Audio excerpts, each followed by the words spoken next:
জামালি মসজিদের ভৌতিক গল্প।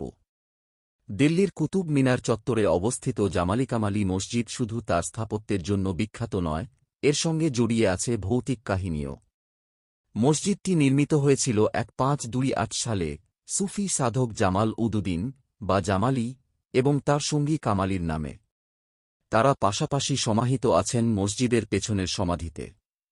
তবে এই সমাধির চারপাশে রহস্য আর ভয়ের বাতাস ঘনিয়ে আছে। কথিত আছে, মসজিদের শান্ত দিন শেষে রাতের বেলায় এখানে শুরু হয় অশান্ত ঘটনা। রাতে মসজিদের চত্বরে যারা গিয়েছেন তারা দাবি করেছেন যে তারা অদ্ভুত ফিসফিসানি শুনেছেন, অদৃশ্য কারোর উপস্থিতি অনুভব করেছেন, এমনকি কারো দ্বারা ধাক্কা খেয়েছেন। কেউ কেউ দেখেছেন ছায়ামূর্তি যারা তাদের দিকে এগিয়ে আসছে এবং তারপর হাওয়ায় মিলিয়ে যাচ্ছে। এক পর্যটক একবার রাতে মসজিদের ভেতরে এক সাদা পোশাকের আত্মাকে দেখেন, যিনি ধীরে ধীরে চলাফেরা করছিলেন। আরেকজন বলেন, সমাধির কাছে তিনি অদ্ভুত গন্ধ আর শীতল বাতাস অনুভব করেন, যা তাকে অজানা ভয়ে ভরিয়ে দেয়। স্থানীয়রা বিশ্বাস করে, কামালির আত্মা এখনও এই মসজিদের আশপাশে ঘোরাফেরা করে। কেউ কেউ বলেন, তার আত্মা এখনও শান্তি খুঁজে পায়নি এবং সেই কারণেই সূর্যাস্তের পর মসজিদের পরিবেশ ভয়ের হয়ে ওঠে। এই ভৌতিক কাহিনীগুলোর কারণে সূর্যাস্তের পর মসজিদে প্রবেশ করতে অনেকেই ভয় পান। জামালি মসজিদে ঘটে যাওয়া ঘটনাগুলো কি বাস্তব নাকি শুধু কল্পনা, তা আজও রহস্যের আড়ালে ঢাকা। কিন্তু ভয়ের এই কাহিনীগুলোই মসজিদটিকে ভৌতিক স্থানে পরিণত করেছে। ডুমাস বিচের রহস্য। ডুমাস গ্রামের এক প্রান্তে ছিল ডুমাস বিচ, যেখানে রাতের বেলা যাওয়ার সাহস কেউ করত না। গ্রামের মানুষ বলত, সেই বিচে রাতে গেলে কেউ আর ফিরে আসে না। দিনের আলোতেও বিচে একটা অদ্ভুত পরিবেশ বিরাজ করত, বাতাস ছিল ভারী, যেন কোনো অশুভ শক্তি সেখানে অপেক্ষা করছে। একদিন গ্রামের তরুণ সৌরভ আর তার বন্ধুরা সিদ্ধান্ত নিল, তারা এই রহস্যের মূলে যাবে।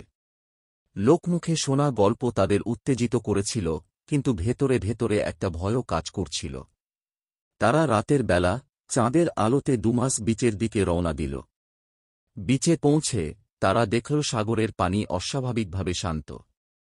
কোন শব্দ নেই, কেবল বয়ে চলা ঠান্ডা বাতাস। তারা একটু একটু করে বিচের গভীরে হাঁটতে লাগল। হঠাৎ করেই সৌরভের পায়ের নিচে কিছু একটা নড়ে উঠল। সে নিচে তাকিয়ে দেখে বালির মধ্যে থেকে একটা পচা হাত বেরিয়ে আসছে। সৌরভ চিৎকার করে উঠে পড়তে গেল, কিন্তু তার বন্ধুদের দিকে তাকিয়ে দেখে তারা স্থির হয়ে দাঁড়িয়ে আছে, যেন কিছু একটা তাদের সম্মোহিত করেছে। সৌরভ দেখতে পেল তার বন্ধুরা ধীরে ধীরে বিচের দিকে এগিয়ে যাচ্ছে, যেন কোনো অদৃশ্য শক্তি তাদের টেনে নিয়ে যাচ্ছে। সে চিৎকার করে তাদের ডাকতে চাইছিল, কিন্তু গলা দিয়ে কোনো শব্দ বের হল না। তখনই সে শুনল ফিস ফিস শব্দ, তোমরা আমাদের জগতে প্রবেশ করেছ। এখন কেউ ফিরে যেতে পারবে না। চারপাশে বাতাস ভারী হয়ে গেল আর সাগরের পানি কালো হয়ে উঠল। হঠাৎ করেই বিচের বালিতে থেকে একের পর এক বিকৃত মুখ ভেসে উঠতে লাগল। সেই মুখগুলো ছিল মৃতদের, যারা একসময় এখানে এসেছিল এবং আর কখনো ফিরে যায়নি। সৌরভ দৌড়াতে চাইল, কিন্তু তার পা যেন বালির মধ্যে আটকে গেল। সেই মুখগুলো ধীরে ধীরে তার দিকে এগিয়ে আসতে লাগল, আর বাতাসে ছড়িয়ে পড়ল তাদের বিকৃত হাসির শব্দ। সৌরভ বুঝতে পারল, এ বিচ থেকে পালানোর কোনো উপায় নেই। তার শরীরটা ধীরে ধীরে বালির নিচে ডুবে যেতে শুরু করল।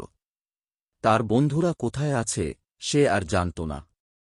তারা যেন এক অন্ধকার জগতে হারিয়ে গেছে, যেখান থেকে ফিরে আসা অসম্ভব। সকালের আলো ফুটলে গ্রামের লোকজন ডুমাস বিচে কিছু চিহ্ন দেখতে পেল, কিছু পায়ের ছাপ আর বালিতে হাতের দাগ। কিন্তু সৌরভ বা তার বন্ধুদের আর কোনো হদিস পাওয়া গেল না। সেই রাতের পর থেকে কেউ আর ডুমাস বিচের ধারে কাছে যেতে সাহস করেনি। গল্পটা গ্রামের প্রাচীনদের কাছে একটা অভিশাপের মতো ছড়িয়ে পড়েছিল, আর তারা বিশ্বাস করত, সেই বিচে যারা যায় তারা চিরকাল ওই অন্ধকার জগতের অংশ হয়ে যায়। For more interesting, amazing videos, subscribe my channel.